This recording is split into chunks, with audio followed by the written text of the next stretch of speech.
I feel like my IQ goes up a little bit more when I'm with Tomo. No disrespect to Archie. For me, it's quite a clear decision that it is offside. Even though they lost over the weekend, for me, solid as a rock. Italiano has adjusted a few things. Like, let's absolutely balkanise it. Let's get the chevapi there. Hello and welcome A-League fans to another episode of the A-League Download presented by Isuzu Ute. Well, the Upside Down League, the A-League delivered again. The original rivalry delivered an original rivalry. Are Melbourne City back after their win against Auckland and another Olimpico across the A-Leagues? We can't wait to get into this one. I'm your host, Jake Barkadace, and as always joined by Thomas Sorensen. Over 100 caps for Denmark. I didn't know that. Wow. You just continue to surprise us. That's that's a while ago, but yeah, it took me 12 years. Yeah, well, very interested to hear your point around the original rivalry and the goalkeeper conundrum with the offside, and 100 caps or more, I should say, for Perth Glory, Naum Sekalovsky. Welcome back, mate. Thanks, mate. I feel like my IQ goes up a little bit more when I'm with Tomo. No disrespect to Archie. You and I both. There's an early clip for the great man. Yeah, one of many to come. But we're happy to have you both here. Well, we've got to get straight into the bangers today because there were some absolute crackers over the weekend. We're going to start with a beautiful one in the Ninja A-Leagues. This one is from Lancaster against Sydney. Thomas, look at this. Look at this one. This is special. No, it's special, and the way Newcastle are playing at the moment, you know, I was fortunate to see them against Melbourne City on Friday night, and they absolutely outclassed them. And this is the quality they're delivering at the moment. Charlotte Lancaster, obviously, with an amazing strike. Yeah, well, a beauty there from Charlotte Lancaster. We'll go through a bit more of their form against Melbourne City. They had a great game over the weekend. But to stick on the Jets, the box office Jets, we'll go through them as well today. But this man, Eli Adams, with an absolute peach again. Now, this is special. Mate, this is an absolute banger. And was it last week or the week before with the knuckleball? And now this, I think Dobbo just sort of moves it slightly to the left, throws the wall off and creates the gap, and then he just goes bang! Yeah. And once again, the keeper's got the best view in the house. He's just looking at that hit the back of the net. Just the dejection from Lawrence Thomas. Yeah. He's just like, I can't deal with this. It's special. He's obviously... Lawrence is fed up after this one. It must be something he's practicing, Eli Adams, because now he's looking very, very dangerous from that area, isn't he? He is. For sure. What a weapon to have. Yeah, well, just as much. We love watching Eli Adams go about his business, but maybe not as much as Daniel McBreen. Let's have a look at some of the reactions of Daniel McBreen to both of Eli Adams' pearlers over the last few weeks. Great chance for the Jets to double their lead. A touch off, and Adams lashes it in! And that, you think there was just that one. We've got to go back to his first one, which was a couple of weeks ago, which was a knuckleball, you might remember. Listen to Daniel McBreen again. With the breeze behind him, Adams drives it! Well, can you believe that? I mean, that's probably all of Newcastle right now when they're watching Eli Adams stand over a ball. Yeah, absolutely. I think we had someone from the stands that was watching that goal. So everyone's pretty excited. Clearly a favourite for Macca. Absolutely loves the kid. Yeah. But why wouldn't you, with two absolute gems? Yeah, absolutely. Well, one of the gems of the weekend, potentially the game of the season as well, was the original rivalry. This was incredible. Filled with drama, filled with pace, a lot of attacking flow to the game. And it went down to the very last minute. Guys, we got to go through this one. It was a couple of disallowed goals, which we're going to get into, but Craig Goodwin in the 6th minute, Matthew Grimaldi in the 75th, and then Ryan Kiddo in the 97th minute. Maybe we'll just go straight off the top here, but we're going to talk about the graphic. We're going to talk about the offside decision because it was the talking point. Before we get in how good the game was, what did you guys think about the moment that we saw? We'll pull it up on screen here just to have a look at it, but it felt like it's caused a lot of drama in the Victory dressing room. Yeah, no, I understand the disappointment because it comes obviously right at the death, and you know it is a rule that you can agree with or not agree with, but it's quite clear that if you are in the line of sight and you are in an offside position, it doesn't matter. It's actually when the ball is struck, and it doesn't matter should the keeper have saved it or what else goes on. So for me, it's quite a clear decision that it is offside, and I think there's a lot being made from the Victory side that it shouldn't have stood. I don't know what you said. I think they just need to calm down a bit, I think. Yeah. But Patka, what are you seeing there? Again, there's plenty of grey area in this, right? And we can, we're in a pretty calm, sort of, relatively comfortable spot to discuss it, whereas there's a lot of heat in that moment. I mean, there was people running on the field. I think Archie was doing somersaults. He was looking for a hole to hide in at the end of the game. So emotions are super high. I think we were talking with Tomo off air and collectively, there's one of the Adelaide defenders is actually there first. So my question to Tomo was, if we erase Jelassic, he's still the keeper's still sort of blinded, but ultimately the rule's the rule, right? And we can't go against the rule. Now, we know that rules sometimes go both ways, right? Because we've got humans making these decisions. But probably one that we have to look at end of season and, maybe review, would the game be better off, if we change that? I don't know. That's probably for the greater powers to decide. Well, you speak of we're in a calm environment, but the pressure situation there for the referee, 20,000 people, Adelaide fans watching you in particular, you've got to make a call there, and you're probably going to go off the book. And by the book, as Thomas said, it's offside. Yep. He's in the 6-yard box. The question is whether we set the precedence of allowing that to be offside going forward, because really, we know that goalkeeper Smits is probably not going to save that goal.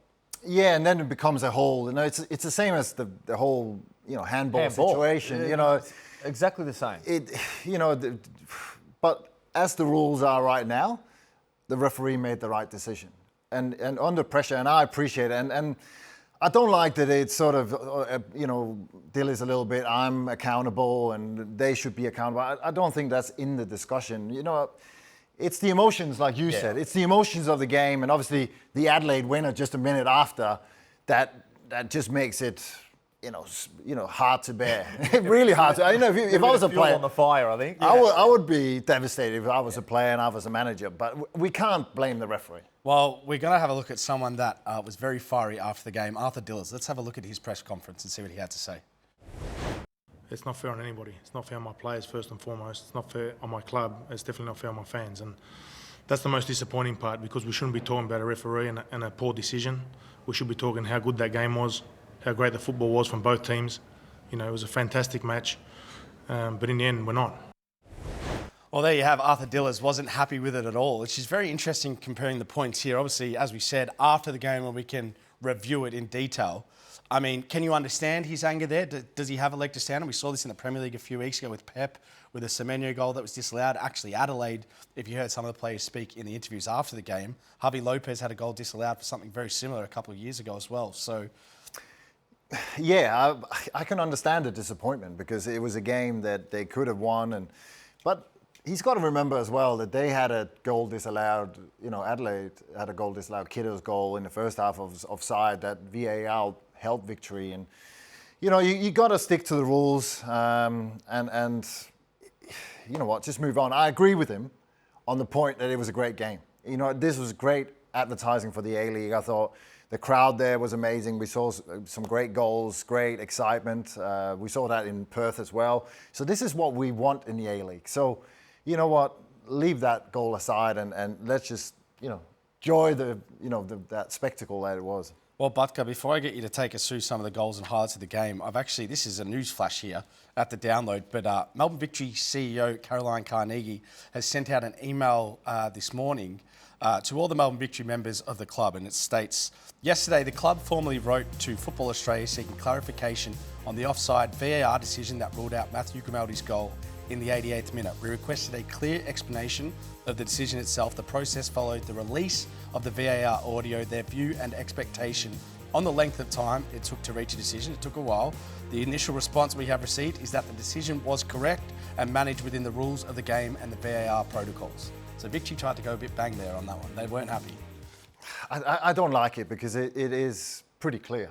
The rules are the rules. They should write to IFAB over in the UK and ask them, if they should change the rules for next season, because, but I don't know. I think you're just disappointed that you lose, and, sometimes you just got to leave it at that. Well, let us know in the comments. Was it offside? Was it not offside? What does everyone think at home? But we can't take away the shine of the game. Butker, let's have a look at these goals, because, as Thomas said, it was one of the games of the season. Goody's goal here. He's at full sprint, as my old man used to say, doing about 99 k's an hour, and then bang, just a little Dorito over the top of the keeper, and thanks for coming.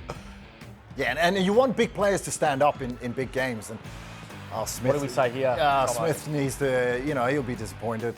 But this goal, and again, that whole sort of last 10 minutes, and for Adelaide, and obviously the euphoria, and I think that's why Victory took it so hard, because you see the stadium erupts, and on top of everything else. Again, as a neutral, I love the drama. Yeah, no, definitely. We can't take anything away from Adelaide. I know the talking point is around the offside, but the resilience shown by Adelaide, considering a lot of players out, a great win for them at home.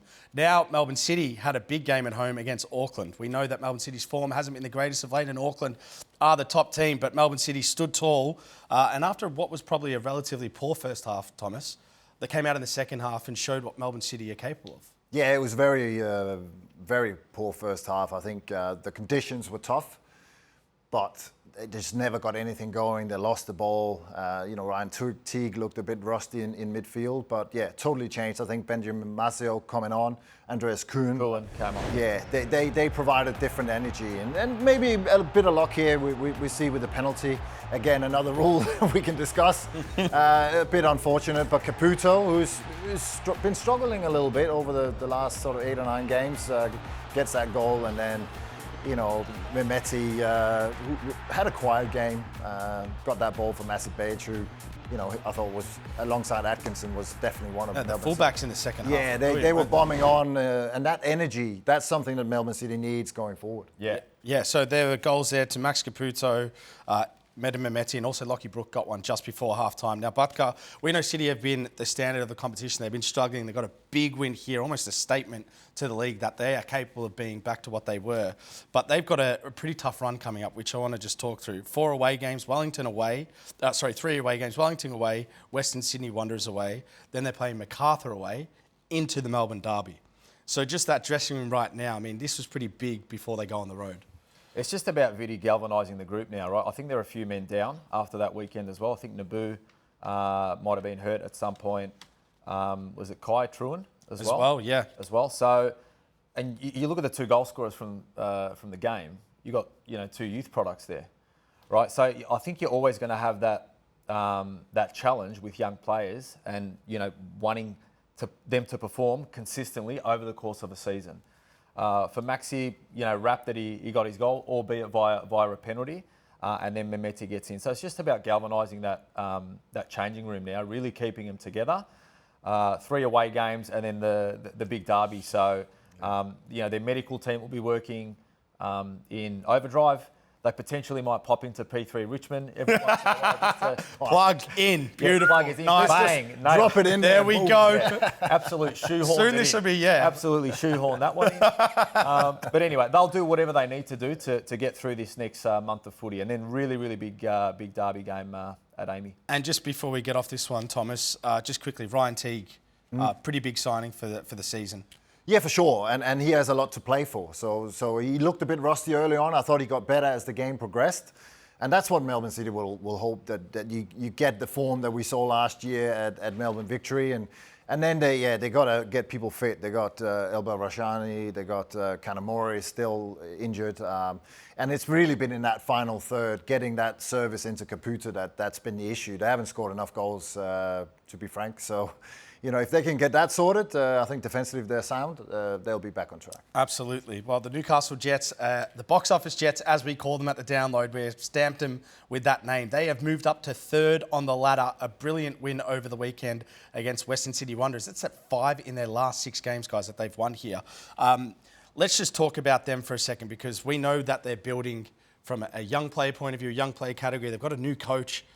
They didn't look like they were going to be up where they are right now on the ladder, but somehow they keep finding a way to win, and they keep performing in the big games. What are we seeing with them at the minute from you? I think we're seeing everything that Rob Stanton built last season. With his hands. With his bare hands. Get in the ring and box, guys. Toughen up. They're playing exciting football. They're creating the most chances in the league. They're scoring the most goals. You always know you're in for a great watch, and then they've got the young players that are Dobson. I think he's great. He's been moved inside. You got Eli Adams. They've got so much excitement, and they've stopped leaking goals. You know, that's what was the issue. Like, they were scoring 3, but they were leaking 4. Yeah. You know, so they've sort of turned the corner, and it's great to see. Butker, I'll read out these last 6 results for you. So this is going from recent to the least recent. So Western Sydney Wanderers on the weekend, a 2-1 win. Melbourne City, they beat away from home, 1-0. They beat Auckland, which they know is their bunny team. Who would have thought? 3-1. Macarthur, they had a 5-4 loss. Sydney, a 2-0 win. And Wellington Phoenix, a 3-1 win. They're not just beating anyone, they're beating big teams across the competition, which is why they are where they are, Butker.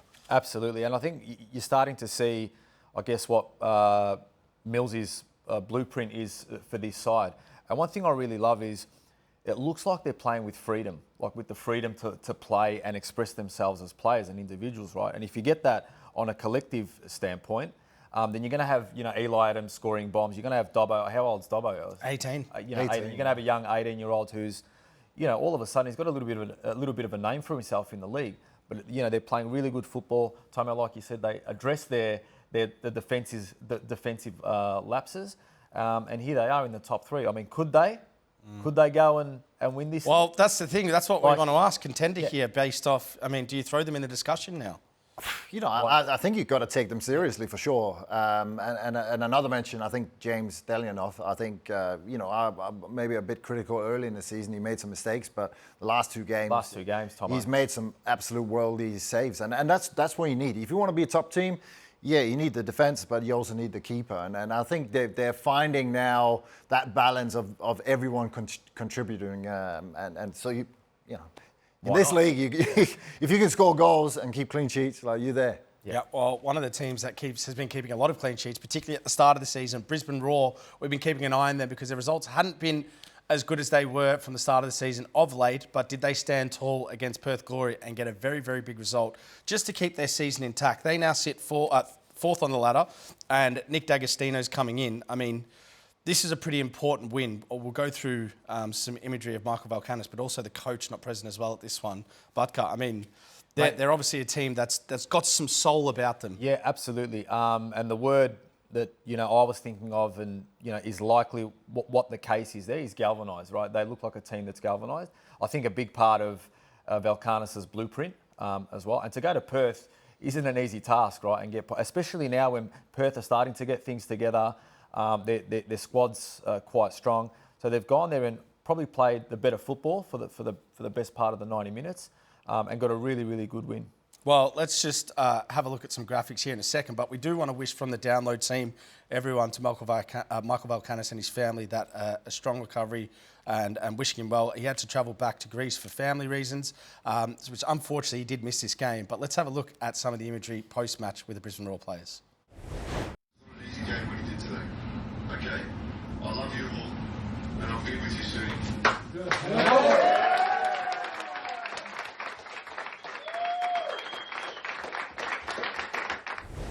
So they obviously adore their coach, a real togetherness.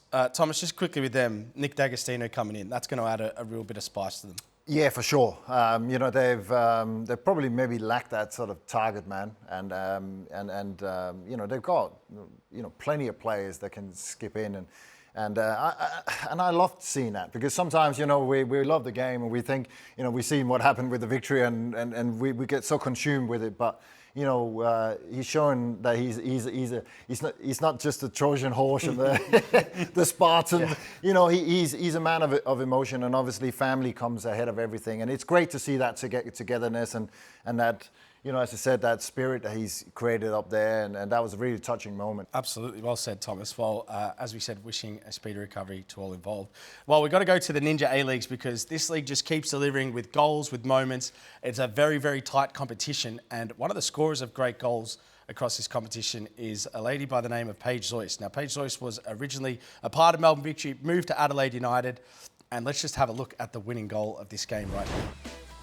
Butker, you don't see this every day. And Olimpico, again, well, we actually maybe are. We are starting to see it every day. But Paige Zois here with a perler.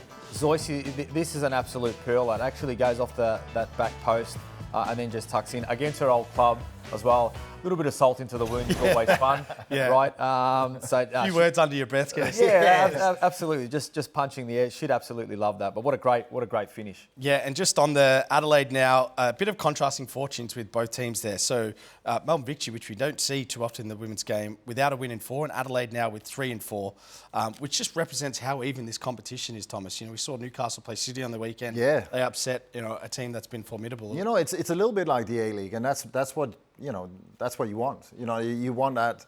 You want that excitement of tuning in every week, and you don't know quite what's going to happen. And I think, we're seeing great goals in the Ninja A-League and great performances, and you can just see the standard is year by year is getting better. Again, great to follow. Yeah, the original rivalries delivered on both fronts over the weekend, absolutely for sure. Sydney FC went back to Allianz for their first game of the season. Playing at home, you thought it was going to be a big moment for them, but a Reece Yuli red card in the first half probably allowed Wellington to get back into the game and start to dominate and get a 2-0 win. This was Wellington, a massive win on the road, which they've done once, but Kalawami Ento here opened the scoring, Thomas. Pretty important win for their campaign. Yeah, and it seems like they've turned it around. Like they've only lost 1, I think, in the last 5. Some really good wins away from home. And maybe that naivety they had early on has sort of been taken out. Italiano has adjusted a few things, and they're hanging in there. Even with a few injuries, I think Rufa, him being back is important. But sometimes Eze, great addition up front. So they've got some building blocks there, and it seems at least they've turned the corner. Yeah, well, Alex Rufa with a cross to Isaac Hughes for the second goal there. But we know Wellington have always been a tough team to play against in the league. They're now sitting 2 points out of the 6, which is almost, just shows how close this league is at times. But massive for them for that dressing room. And as we said, Wellington, it's a difficult place to play. If they can get that home feeling where it's really difficult to travel, they can really have a crack at this competition. Spot on. And you talk about Rufa, you talk about Eze, even the gaffer from Chiefy's perspective. In this league, you've got to be able to adapt. Like, it's just that unpredictable. And they have. And they've got this good, really, really solid block. If they can now create that fortress at the 10, or the cake 10, the cake 10, then they can set themselves up for a decent run in the back half of the season. And it's probably worth mentioning just quickly. This game's now set up the Big Blue for next week with Sydney FC losing, but they did have a lot of chances, Thomas. They just didn't capitalise on their moments, which obviously allowed Wellington to take the chocolates. Yeah, I thought the stand-in keeper did really well. I thought he made a couple of good saves, and a bit like Batka said. I think that solid back 5 they can drop into. Again, maybe sort of leaving that high line a little bit in the past, or at least choosing the moments to do it. Has definitely been a benefit, and they're hard to beat. Yeah. We saw here, Sydney created chances, and they should have had a goal or two. But again, credit to Wellington. Yep, absolutely. Well, I've got a bit of a fun segment here for us guys, which is going to be very fun for everyone at home, because we are officially at the mid-season point of the A-League, and we're going to go through some teams. We've all got some dedicated teams that we are going to rate from a letter grading, so A, B, C, D, E, F. There we go there. And just a couple of words on each team in the process. So who better to start the segment than with the great man Naum Sekalovsky? And we're going to give you the top team, Auckland, to start with. So letter grading and just a few words on them, Naum. Even though they lost over the weekend, for me, solid as a rock. They're solid as a rock. So I'm tipping them to go all the way. And what's your letter grading? You got to give them an A. Yeah, fair enough. They are on top. Top of the tree, mate. Thomas, let's go straight to you with Sydney. They can only beat themselves. I think they've got a good enough squad, great signings, good young players, probably one of, if not the best squad in the league. It's just that sometimes finding that energy level. Sometimes they're great, sometimes they for some reason don't turn up, and they've got injuries. Players, Lolly obviously to come back. So I'll give them an A as well.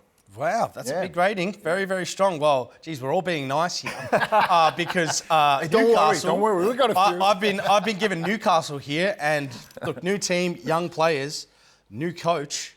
They've won the Australia Cup, and they're now sitting 3rd in the A-League. I'm giving them an A because I think they are very, very. Can we go A+? Surpassing. Is there an A+ in there? Look, I'm content with giving them an A+. Yeah, 3rd on the league. with the team they've got. The Battleato's gone down. Big kudos to them. Butka, let's keep this brief with Brisbane. The Valkanis blueprint works. Believe in it, right? Like for them, it's just about fine tuning. Daggers comes back in, a little bit of experience in and around. They've had a really good year in Valkanis' first year. I think they're building towards next year. I'm going to go with B+. B+, nice. Thomas, your team, Melbourne City. I think A-League form, C+. I think there's definitely a room. I don't think they've been good enough. They've been a bit inconsistent. A+ in the Champions League, but that doesn't count in this show. Yeah, there you go. Well, I've got Macarthur. I'm going to go a C+ for Macarthur, but that's tinkering on a B because they have had some very good moments, but they keep dropping points. And I think the introduction of Mitch Duke, once he gets going, they're going to be climbing back up the ladder. Butka, for you, Adelaide. Adelaide, for me, it's about the squad depth matters, right? They've been smashed. So I think these boys come back from overseas duty and they'll be a better team, consistently week in, week out. I'm giving them a B. B. Thomas Sorensen with Wellington. I think we just talked about it. I think they've definitely turned the corner, looked out and very naive in the way they were approaching things. So for me, I think they've moved up to a B. I think they've got things at least moving in the right direction. Nice. Well, I've been given Melbourne Victory, who I'm actually going to give a C+. There has been a very good period for Melbourne Victory, but a lot larger period where they haven't been at the races and just missing some things. But I think they are turning a corner and coming forward.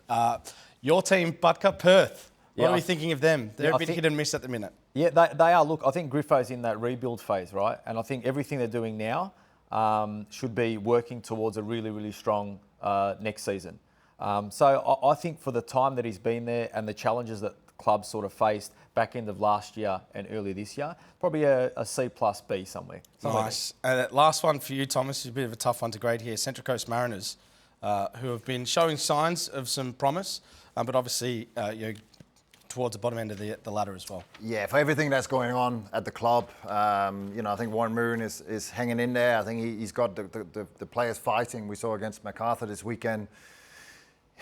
I'll give them a C because we probably didn't expect too much, and I think they're delivering where we would expect them to deliver, and they've got some good young building blocks, but they're not there in any way to I think compete for the top 6. Yeah, understandable. And I've got the Wanderers who are down the bottom of the ladder. Who you watch them play every week. They do fight, but they are struggling. For me, they're at a D. Big club.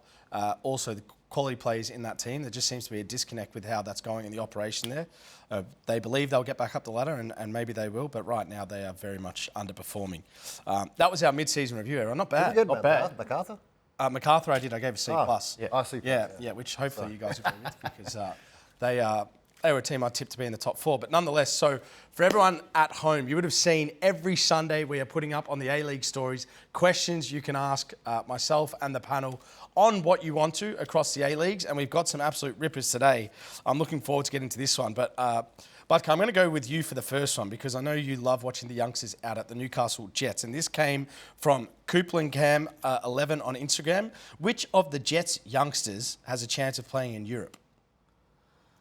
At the moment, I'd probably say Dobbo. Will Dobson, big fan? Yeah, for me, I've been riding him pretty aggressively from the start of the season. Well, you've already got a nickname basis. That's that's it. Well, Have you got a 5% share? Yeah. For me, it's Dobbo. Everything that he's shown me, I've watched him live a few times in the Australian Cup, I think. And, I was there with my 14-year-old son. And I made my 14-year-old son watch him specifically and the way he moves. And there was a moment where he was super brave, where he went and picked up the ball side on in the box, got past his man, and played forward as well in that same motion. So yeah, really impressed with him. Thomas, 1 or 2 names from you, quickly. No, again, Eli Adams as well. I think would be the other one. We've seen him over the last couple of seasons. He gets in the goals. If he can add a trademark free kick and knuckleball, that only helps you. But yeah, there are some exciting players there at Newcastle. But I think those two are probably the ones. And I agree with you, Dobson. He just suits that. That player that can play it in small areas. You can pluck him in.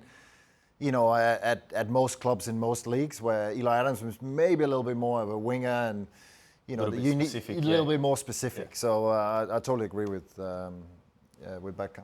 Well, the next one here is from Tristan on Instagram. We'll give you this, Thomas. We'll all have an answer at this. Which of the January signings will have the biggest impact this season?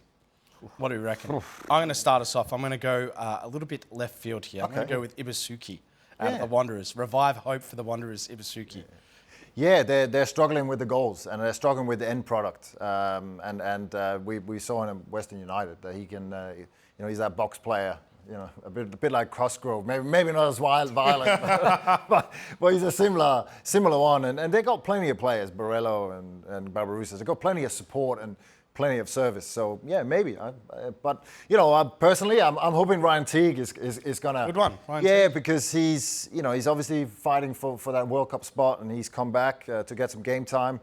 You know, I'm hoping for Melbourne City that he can deliver what he did for Victory last year. Butker, what do you think of Mitch Duke? Is he going to be up in that conversation as well? Absolutely. Well, you know, these boys want to come back and play regular football, right? They want to get to the States. So it'll be interesting to see the next half of this season because there's two absolutely class players that we've now got back in the league. So really, really exciting. So there's them two. Obviously, daggers for the Roar as well. I think another experienced head to that sort of young squad will help, you know, Valcarnis's blueprint. Yeah, all in all, the A-League has benefited from the January transfer window. Now, there's only one person I can ask this final question to, and that man is Naum Sekalovsky. This is from the kit man of Sydney Olympic. I know who that is, Paul Oliveri. Shout out to you. But this was a great question. Should clubs start serving chevapi? Yeah. There we go, beautiful. Rolls at A-League games? Absolutely. Why this happened, I've got no idea. We're at one of the City games, I think last week. We didn't go to this week's game. And they've got Greek Street or one of the Greek suva joints inside the stadium. Awesome. Like, let's absolutely balkanise it. Let's get the kebab there. If you want, let's get the berserks in there. Let's get the Turks and just some Adana, some kebab, mate. Let's go full Eastern Bloc. That would more people would be at the stand there than watching the games. And they're not bad. I tasted one at Preston last season. You happy, Tomo? I'm very happy. I like the spiciness. I like it's great. There you go. Great little thing. Chevapi at all A-League games potentially in the future. Everyone at home. Well, guys, great show. What a great weekend of football. It feels like the A-League's just picking up each week with some strong games. Yeah, no, there's more to come next week, so can't wait for it. Absolutely. Just quickly, we'll get Australia Day Classic, the Big Blue, Melbourne Victory or Sydney. They're both just lost on the weekend. Quick tip. Victory. Victory? I'll go Sydney. Like that. I might tip Sydney as well. For everyone at home, we thank you for your support. The stories will be out every Sunday to ask us questions. We'll see you all next week. That's us, the A-League Download, presented by Isuzu. See you then.